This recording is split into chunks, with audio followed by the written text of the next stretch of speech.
I started quilting because I was studying to be a textile designer. And when you're a textile designer, you kind of want to find something that you can showcase all of your work into. And I just wanted to be able to create something that was like a finished product that I could use that had a purpose that would showcase the things that I was making in like a very tangible way. And so I started making quilts, and I wasn't great at making quilts at first. My first few quilts were shit. They were shit. But I thought they were fine. And then I finally took an art quilt class, like an actual class for quilting. And the professor that I had, seeing her passion for it and seeing the unlimited possibilities for it kind of just opened up a lot for me. Yeah. There wasn't any I don't have a family who quilts. No one in my family quilts. I don't have a grandmother that taught me when I was 5 how to quilt. So just kind of mostly a mix of school and self-taught. People think that there's some profound moment in an artist's life when there are moments that happen, and those are the ones that you remember and you pay attention to, but there was no wondrous reason why I started my first quilt other than the fact that I just wanted to make a quilt. You know what I mean? After making 2 or 3 quilts that were crap, I wanted to make one that was well made. And then I started making quilts that were well made. I just started researching them. I started diving more into it. And that's when I kind of had that moment, that profound moment, I guess, that people talk about. But it wasn't something that was just like, I saw a quilt and I was like, this is what I want to do now for the rest of my life. My biggest struggle is the fact that I monetized my hobby. And that is one of the things that, when I first started my business, I was like, I'm going to do it. I'm going to sell my quilts and make a living from my passions. And the thing that people don't realize is that the second that you monetize what you love, it kind of takes a little bit out of you. And because I have a certain style and there needs to be a certain consistency with your work, because you want people to come back, and there's certain things that people want to come back to you for. And so you have to have that constant consistency, which makes it really hard to grow and try new things and take risks, because you've taken all the risks to get where you are. And once you're there, like, how do you continue to create those consistent works without overstepping yourself and without losing business, because you are now a business.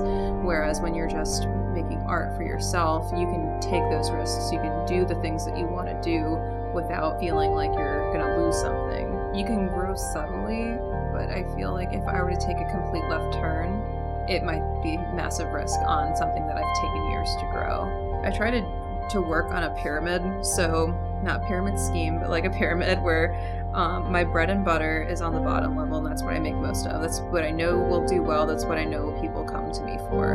And then I kind of do a little bit of experimenting. That's kind of my middle piece. That's kind of where I'm, dabbling in different colors, or like trying like little bits of new things. But then the top of my pyramid, the small bit, is where I get to do whatever the hell I want. That's where my passions are. That's where I grow. That's where my growth comes from. And eventually those start to feed into the bottom layers, but it's just a small amount of time that I give to those things that are going to continue to help me grow as an artist. And that's kind of like how I've been working for the past few years. And it's definitely helped me from burning out, because I feel like when you do something you love for a living, you can easily burn yourself out. If you're just keep going, and you don't rest, everything just kind of ends up falling apart, and you end up losing a lot of time. I've had that, especially during the holidays when I'm super busy, when I was working back-to-back shows and was just constantly going.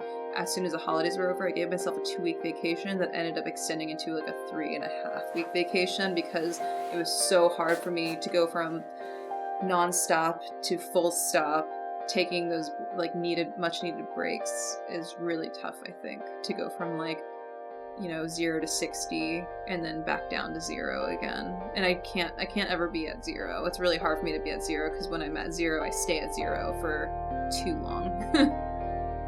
There are some days where I do miss having human contact, I think. There's some days where I just, my Trader Joe's lady is just not enough social interaction for me.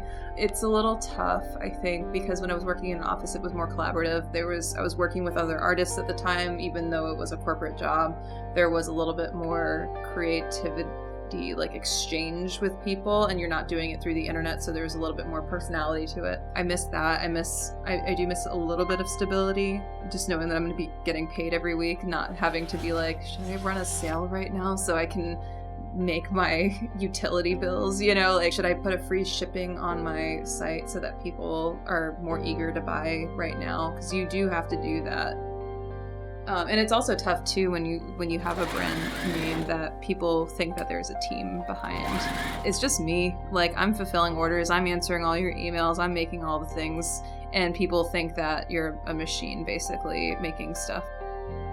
I never expected to make a living off of quilting. Like, when I first started it, I was just like doing it for fun. It was just a way for me to heal from losing my brother. And like, when you have something that happens to you that like just destroys you, you just need to throw yourself into something to make something to distract yourself, because if you don't have anything, you're just staring at a blank wall and you don't know how to get back into it. I can't imagine not having something to do after losing my brother, because there was a point, there was like a full week where I was just doing nothing, and I knew I needed to do something, and I can't imagine if I didn't, you know what I mean? Like, I don't know what I would do. And so throwing myself into quilting and just completely, because there's so much math that's involved in it, there's so much thought process, that I was able to not think about anything else, and that really helped.